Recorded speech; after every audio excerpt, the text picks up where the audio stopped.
On a cold winter evening in the small English town of Millbrook, the streets were empty and dark. The rain was coming down so hard that it sounded like tiny rocks hitting the windows.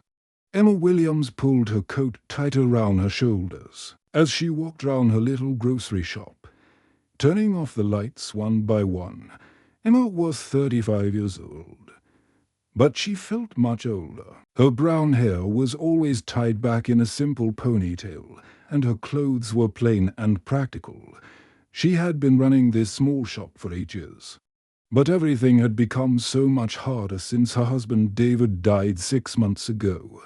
The shop barely made enough money to pay the bills, and some days Emma wondered if she should just give up and close it forever. The worst part was not the money problems, no. The worst part was going home alone every night to her empty flat above the shop. Emma and David had tried for years to have children, but it never happened. Now David was gone too, and Emma felt like she was disappearing a little more each day. She talked to customers during the day, but most evenings she didn't speak to another person at all. As Emma reached for the last light switch, she heard something that made her freeze. Someone was knocking on her door, but it wasn't the gentle knock of a customer who had forgotten something. This was desperate pounding, like someone was in real trouble. Emma walked slowly toward the front of the shop. Through the rain-covered glass door, she could see the shape of a man. He was leaning heavily against her door frame, and he looked like he was about to fall down. Emma's heart started beating faster. She lived alone, and it was late at night. Every sensible part of her mind told her to stay inside and call the police. But then she looked closer. The man wasn't standing like someone who wanted to hurt her. He was holding something carefully in his arms, protecting it from the rain. Emma stepped closer to the glass and gasped. It was a baby, a tiny baby who was crying. The man looked up and saw Emma through the glass. His face was cut and bruised, and his clothes were torn and stained with blood. But his eyes weren't angry or dangerous. They were full of pain and fear and something else that Emma recognized. It was the look of someone who would do anything to protect a child. "Please," the man said, and Emma could barely hear him through the glass and the rain. "Please help." Emma's hands shook as she reached for the door. Locks. Every neighbor who might see her would think she was crazy. Mrs. Peterson next door was always talking about how dangerous strangers could be. Mr. Harris from across the street had warned her just last week about opening her shop to people. She didn't know, but as Emma looked at the crying baby, something happened inside her chest. It felt like a part of her heart that had been sleeping for years was suddenly waking up. She remembered holding her friend's baby last Christmas and feeling such a deep sadness that she had to leave tea. He party early. She remembered all the nights she had dreamed about rocking her own child to sleep. Emma turned the locks and opened the door. The cold wind and rain rushed in. But she barely noticed. The man stumbled forward and almost fell. Emma quickly put her arm round him to help him. "Stay standing." "Thank you," the man whispered. "Thank you so much." Emma could see now that he was probably in his late 20s. He had dark hair and kind eyes. Even though his face was bruised and tired, the baby in his arms was so small, wrapped in a blanket that was now wet from the rain. The little one was crying, but not in the angry way babies sometimes cry. This was the weak, hungry cry of a baby who needed help. "Come inside, quickly," Emma said, helping the man step into her shop. She locked the door behind them and turned on a light. In the bright light, she could see that the blood on the man's clothes was mostly dried, and his cuts looked like they were from falling or running through rough places, not from fighting. "I'm sorry," the man said, swaying a little on his feet. "I didn't know where else to go. The baby needs help. He's so hungry, and I don't have anything to give him." Emma looked at the baby more closely. The little boy couldn't be more than 3 or 4 months old. His face was red from crying, and Emma could tell he was getting weaker. Whatever had happened to bring this man and baby to her door? One thing was clear. They both needed help, and they needed it right now, not just then. Emma heard voices outside. Mrs. Peterson and her husband were walking by, and they had seen the lights on in the shop. Emma. Mrs. Peterson called through the door. "What are you doing? Who is that man? You shouldn't let strangers in at night." Emma looked at the man holding the baby, then at her neighbors outside. She knew that in about 2 minutes, half the street would be talking about this. Some would tell her to call the police immediately. Others would say she was putting herself in danger. But as Emma watched the baby's tiny fingers grip the man's shirt, she made a decision that surprised even herself. She was going to help them, no matter what anyone else thought. For the first time in months, Emma felt like she had a real purpose. Emma helped the man up the narrow stairs that led to her small flat above the shop. Each step was difficult for him because he was so weak and hurt. The baby in his arms had stopped crying. But that worried Emma even more. Sometimes when babies get too tired and hungry, they become quiet in a way that means they are getting very sick. The flat was simple but warm. Emma had one bedroom, a tiny kitchen, and a sitting room with an old sofa and 2 chairs. She hadn't changed anything since. David died. His coffee cup was still on the kitchen table, and his favorite book was still open on the arm of his chair. Emma had been afraid that moving his things would make her feel even more alone. "Sit here," Emma said, helping the man onto the sofa. "What's your name?" "Thomas," he said quietly. "Thomas Miller. And this little one is James." Emma looked at baby James more closely. His skin was pale, and his breathing seemed shallow. She had never had children of her own, but she had helped her sister when her babies were small. She knew that James needed food soon, or he would become dangerously weak. "When did he last eat?" Emma asked. Thomas looked confused and tired. "I don't know. Maybe yesterday morning. I had a bottle, but it broke when I fell in the woods. I've been trying to give him water, but he won't take it." Emma felt her chest tighten with worry. A baby James's age needed milk every few hours if he hadn't eaten since yesterday morning. He was in real trouble. Emma had read about women who could nurse babies even if they weren't the mother, especially women who had lost children of their own. Her body had been ready to feed a baby 6 months ago, when she and David were still hoping. Maybe it would remember what to do. "I'm going to try something," Emma said softly. "Don't worry. I think I can help him." Thomas nodded. He was so tired that he could barely keep his eyes open. Emma took James gently in her arms. The baby was lighter than she expected, which worried her even more.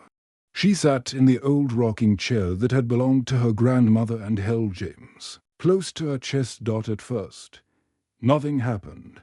James was too weak to even try, but Emma was patient. She rocked slowly and spoke to him in a gentle voice. "Come on, little one," she whispered. "I'm here.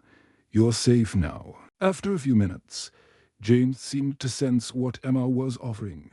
His tiny mouth began to work, and slowly, carefully, he began to drink. Emma felt tears running down her face. This was something she had dreamed about for so many years, holding a baby, feeding him, watching him grow calm and content in her arms. Thomas had fallen asleep on the sofa, but he woke up when he heard James making small, set-aside sounds. "Is he?" Thomas started to ask. "He's eating," Emma said with a smile.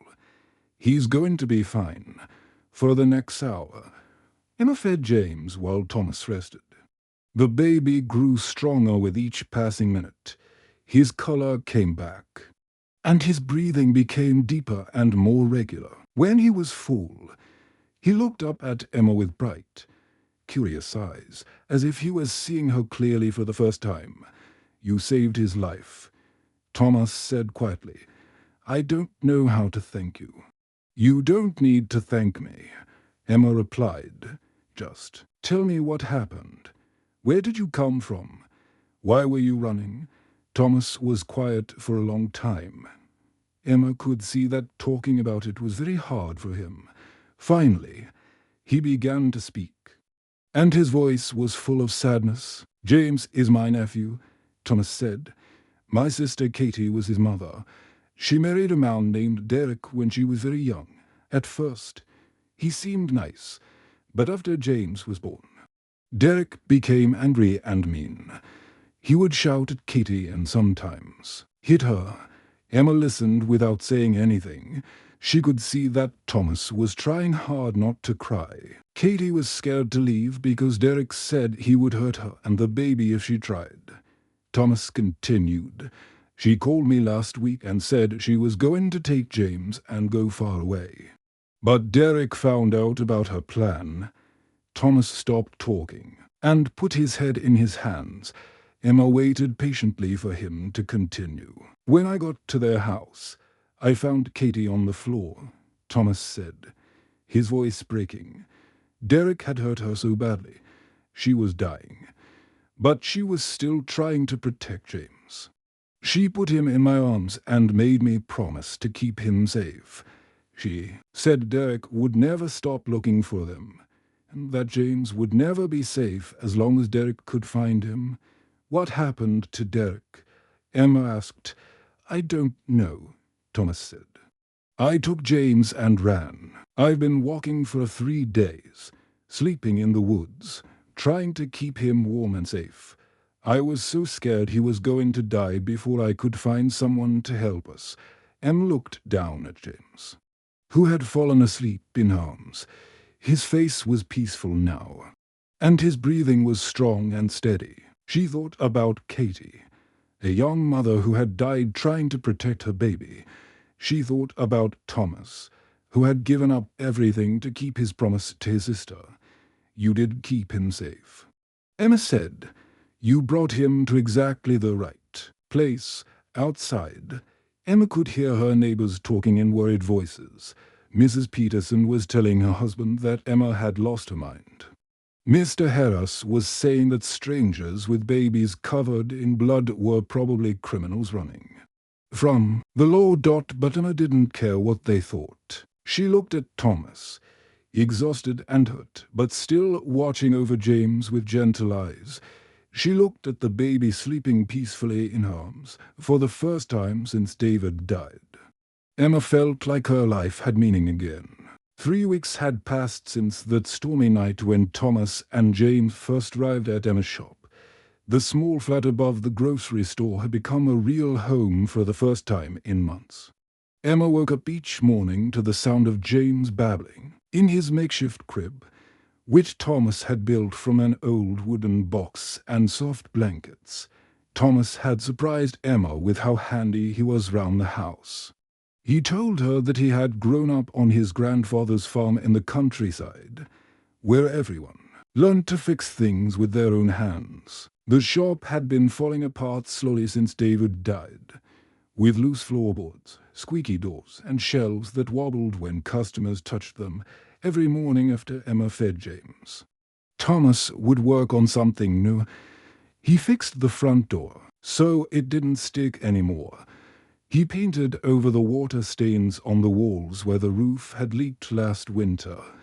He built strong new shelves that could hold twice as many products as the old ones. But Thomas didn't just fix things. He also created beautiful objects from pieces of wood he found behind the shop. Emma watched in amazement as his rough, calloused hands shaped smooth wooden spoons, small bowls, and toy animals. He carved little ducks and horses that were so perfectly made they looked almost real. "My grandfather taught me," Thomas explained, one afternoon as he worked on a wooden puzzle. He said that working with would help him think clearly when life got complicated.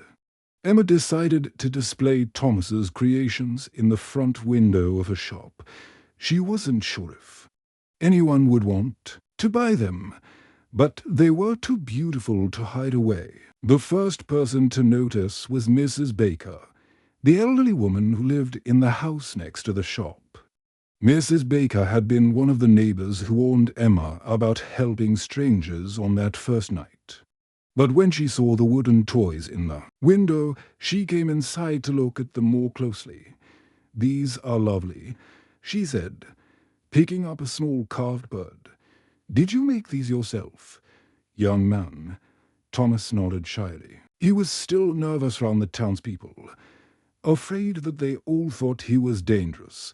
"My grandson would love this little horse," Mrs. Baker continued. "How much do you want for it?" Emma hadn't even thought about prices. She looked at Thomas, who seemed surprised that anyone would want to pay for his work. "Whatever you think is fair," Emma said. Mrs. Baker bought the wooden horse and small bowls. As she was leaving, she paused at the door. "You know," she said to Emma, "I was worried about you helping these strangers, but I can see that man has good hands." Good hands usually mean a good heart. Word spread quickly through Millbrook about the beautiful woodman items in Emma's shop. People started coming in not just for groceries, but to see what new things Thomas had made. Mrs. Peterson, who had been so worried that first night, bought a set of wooden spoons for her kitchen. Mr. Harris ordered a special toy chest for his granddaughter. The shop began making more money than it had in over a year. Emma was able to pay all her bills on time and even had some money left over to buy better food and warmer clothes for James. But the best part wasn't the money. The best part was watching James grow stronger and happier every day. Emma had never imagined that taking care of a baby could fill her heart with so much joy. James had learned to smile, and his favorite thing was to watch Emma's face while she sang to him. He would reach out with his tiny hands and try to grab her nose, laughing when she pretended he had caught it. Thomas was amazed by how much James was growing and changing. "I was so scared he was going to die," Thomas told Emma one evening as they watched the baby play with a soft cloth ball for those 3 days in the woods. "I thought I was going to lose him too. But look at him now. He's so happy." James had indeed become the most popular baby in Millbrook. When Emma took him for walks in the old pram that Mrs. Baker had given her, people would stop to wave at him and make silly faces to make him laugh. Mr. Johnson, the postman, always saved a few extra minutes during his route to play peekaboo with James through the shop window. But even though their days were filled with happiness, Emma could see that Thomas still worried constantly. Sometimes she would find him standing by the window late at night, holding James and staring out at the dark street as if he expected to see someone dangerous coming toward them. "What if Derek finds us?" Thomas would ask Emma during these quiet moments. "What if he takes James away? I promised Katie I would keep him safe. But what if I'm not strong enough?" Emma knew that Thomas had nightmares about his sister. She would hear him talking in his sleep sometimes, saying, "I'm sorry, Katie," over and over. During the day, he tried to stay busy with his wood carving and shop repairs, but Emma could see the sadness in his eyes. The legal situation was complicated too. A social worker named Miss Andrews had started visiting them once a week to check on James. She seemed kind, but she asked many questions about Thomas's background and his right to care for his nephew. Emma worried that the government might decide that James should go to a different family, people who were officially approved to adopt children. One evening, as Thomas sat by the window holding James, he looked especially troubled. "What if I'm not good enough to take care of him?" Thomas asked Emma. What if he would be better off with a real family? People who know how to be proper parents. Emma sat down next to them and put her hand on Thomas's arm. "We are his real family," she said firmly. "Love makes a family, Thomas. Not paperwork or blood relations, just love." It was a busy Saturday morning in early spring, and Emma's shop was full of customers. The warm weather had brought people out to do their weekly shopping, and many of them stopped to admire the new wooden picture frames that Thomas had finished the night before. James, now almost 6 months old, was sitting in his high chair behind the counter, playing with a soft toy rabbit and babbling happily to anyone who looked his way. Emma was helping Mrs. Peterson choose between 2 different types of tea when the shop door opened with such force that it banged against the wall. Everyone turned to look at the man who had just walked in. He was tall and broad, wearing a dirty leather jacket and heavy boots. His face was red with anger, and his eyes moved quickly around the shop until they landed on James. Emma felt her blood turn cold. She had never seen this man before, but somehow she knew exactly who he was. This was Derek, James's father, the man who had hurt Katie, the man they had all been afraid would find them someday. "Where is he?" Derek demanded loudly. His voice was rough and mean, and it made James stop playing and look round with worried eyes. Thomas appeared from the back room where he had been unpacking a delivery of flour. When he saw Derek, his face went white, but he stepped forward to stand between the angry man and the baby. "You need to leave," Thomas said quietly. His voice was steady, but Emma could see his hands shaking. Derek laughed, but it wasn't a happy sound. "I'm not going anywhere without my son," he said, pointing directly at James. "That baby belongs to me, and I'm taking him home right now." The customers in the shop stopped what they were doing and stared. Mrs. Peterson put down her box of tea. Mr. Johnson, who had been looking at wooden spoons, moved closer to hear better. Young Mary from the post office, who had been buying milk for her mother, stepped protectively closer to Emma. "You hurt Katie," Thomas said, his voice getting stronger. "You made her life terrible. She gave James to me because she wanted him to be safe from you." Derek's face got even redder. "My wife was crazy," he shouted. "She filled your head with lies about me. I never hurt anybody. I'm James's father, and the law says he belongs with me." Emma picked up James from his high chair and held him close to her chest. The baby could sense that something was wrong, and he started to cry. Emma tried to rock him gently, but her hands were shaking so much that she could barely hold him steady. "Look at him," Emma said, finding her voice for the first time. "Look how scared he is of you. Babies know when someone is dangerous." Derek took a step closer, and Emma could smell alcohol on his breath even though it was still morning. "Give me that baby right now," he said. "I don't care what stories you people have been telling each other. James is my blood, and I'm taking him home." Mrs. Baker, who had been quietly buying bread, suddenly stepped forward. She was a small, elderly woman, but she looked directly at Derek without any fear. "I've been watching this child for months," she said in a clear, strong voice. "He's healthy and happy and loved. He laughs every day and sleeps peacefully every night. Isn't that what matters most for a baby?" "You don't know anything about it, old woman," Derek snapped. But Mrs. Baker didn't back down. "I know what I see," she replied. "And I see a child who is thriving with people who care about him." Mr. Johnson, the postman, stepped forward too. "This young man helped me fix my garden fence when it fell down in the storm last month," he said, nodding toward Thomas. "He wouldn't take any money for it. He just said neighbors should help each other. Mary from the post office spoke up as well. When my father lost his job last winter, Emma gave our family food from her shop and told us to pay when we could. These are good people. More customers began to speak. Mrs. Peterson talked about how patient Thomas was with the children who came into the shop.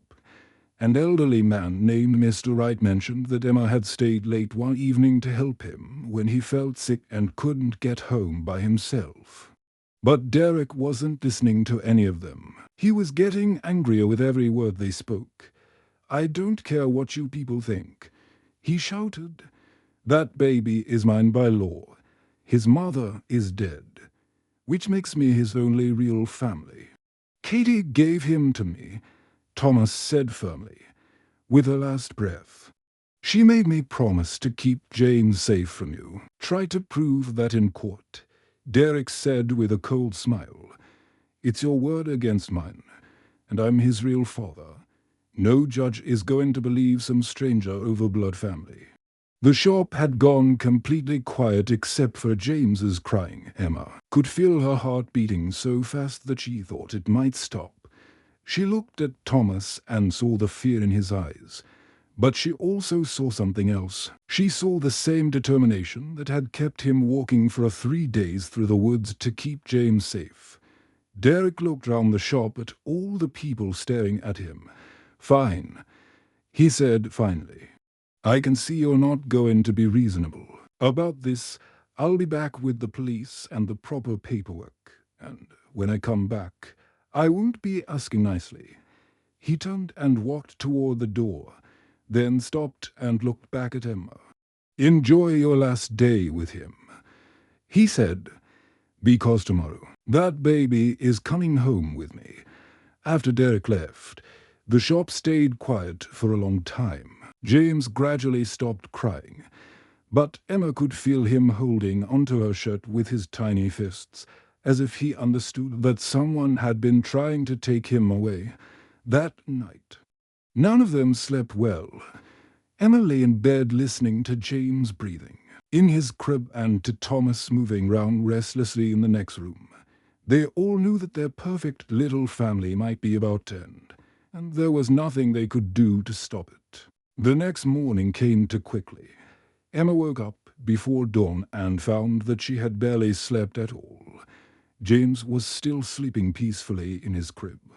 One small hand curled around his favorite wooden duck that Thomas had carved for him. Thomas was already awake, sitting by the window and watching the empty street below. "Maybe he won't come back," Thomas said quietly when he saw Emma. But they both knew that Derek would return. Men like him never gave up when they wanted something. Emma made breakfast, but none of them could eat much. Even James seemed to sense that something was wrong. He was fussier than usual and didn't want to play with his toys. Emma held him close and sang his favorite lullaby, but her voice kept breaking. At 10 o'clock, they saw Derek walking down the street. This time, he wasn't alone. A police officer in a dark blue uniform was walking beside him, and Derek was carrying a folder full of official-looking papers. Emma's heart felt like it was breaking into pieces. "This is it," she whispered to Thomas. "They're going to take him away from us." But as Emma watched Derek and the police officer get closer to her shop, something unexpected began to happen. People started appearing on the street. Mrs. Baker came out of her house with her husband right behind her. Mr. Johnson appeared with his wife and their 2 young children. Mary from the post office arrived with her mother and father. More and more people kept coming. Old Mr. Wright, who Emma had helped when he was sick, walked slowly down the street with his walking stick. Mrs. Peterson brought her teenage grandson. Even Mrs. Roberts, the town mayor, came hurrying down the street in her best dress and coat. Emma couldn't believe what she was seeing. All of these people, her neighbors and customers, were gathering outside her shop. They weren't there to watch like it was entertainment. They were there to help. Derek saw the crowd of people and stopped walking. He looked confused and angry. "What are all these people doing here?" He asked the police officer. The officer, whose name was Constable Williams, looked at the growing crowd with surprise in his 20 years of police work. He had never seen anything like this. Usually when he had to deal with custody disputes, people tried to stay away and not get involved. Mrs. Baker stepped forward and spoke directly to Constable Williams. "Officer, we want to speak for Thomas and Emma," she said in a clear, strong voice. "We've been watching how they care for that baby for months now. We've seen what good people they are. Mom, this is a legal matter," Constable Williams said gently. "The court will need to decide what's best for the child. But we're part of this community," said Mr. Johnson. "We know these people. Doesn't that count for something?" Derek was getting impatient. "I don't care what these people think," he said loudly. "That baby is legally mine. I have the papers right here." But the townspeople weren't going to be quiet. One by one, they began to tell Constable Williams their stories. Mrs. Peterson talked about how Thomas had helped her carry heavy groceries when her back was hurting. Mr. Wright explained how Emma had stayed late at the shop one evening to help him when he felt dizzy and couldn't get home safely. Mary from the post office told the officer about the time Emma had given her family food when her father was out of work. "She told us to pay when we could," Mary said. "Some people never got paid back, but Emma never complained or stopped helping people." Young Mrs. Collins, who had a baby the same age as James, spoke about how Emma had helped her when she was struggling with nursing. "She spent hours with me, teaching me what to do," Mrs. Collins said. "She never asked for anything in return." The stories kept coming. People talked about Thomas's skill with woodworking and how he had repaired things for neighbors without asking for payment. They described how patient he was with children and how gently he always handled James. Constable Williams listened to everything. He was a father himself, and he could see that James was healthy, clean, and well cared for. The baby was sitting contentedly in Emma's arms, playing with her necklace and babbling happily. This was clearly a child who felt safe and loved. Derek was becoming more and more frustrated. "This is ridiculous," he shouted. "I'm his father. The law says he belongs with me. The law also says we need to consider what's best for the child." Constable Williams replied calmly. He had been watching Derek carefully, and he didn't like what he saw. The man smelled of alcohol even though it was still morning, and he seemed more interested in winning a fight than in caring for a baby. Mrs. Roberts, the mayor, stepped forward. "Officer Williams," she said formally, "as the elected representative of this community, I want you to know that these people have our full support. This child has become part of our town, and we will do everything we can to protect his best interests."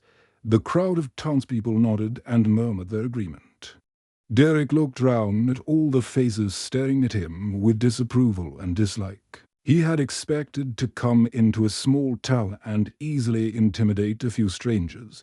He had not expected to face an entire community united against him. Constable Williams made his decision. "Sir," he said to Derek, "I can see that this child is well cared for and loved. These people clearly believe he's better off where he is. I think this matter should go before a family court judge who can hear all the evidence and make a proper decision." Derek's face turned red with anger, but he could see that he was outnumbered. The police officer wasn't going to simply hand over the baby, and the entire town was against him. "Fine," he said finally. "We'll see what the courts say about this." He turned and walked away, leaving the legal papers with Constable Williams. The crowd of townspeople watched him go, and Emma felt like she could breathe again for the first time all day. 6 months later, After lawyers and court hearings and social worker visits, the judge made her final decision. Emma was granted legal adoption of James, and Thomas was officially recognized as his guardian. The court had listened to testimony from dozens of townspeople, and everyone had said the same thing. James was thriving with Emma and Thomas, and separating them would harm the child. On James's first birthday, the whole town came to celebrate in the garden behind Emma's shop. Thomas had built a small playground with swings and slides, and children ran around laughing while their parents ate cake and watched James take his wobbly first steps between Emma and Thomas. Emma looked round at all the smiling faces and remembered that terrible night almost a year ago when she had been so alone and sad. Opening her door to a stranger had saved not just Thomas and James, but herself as well.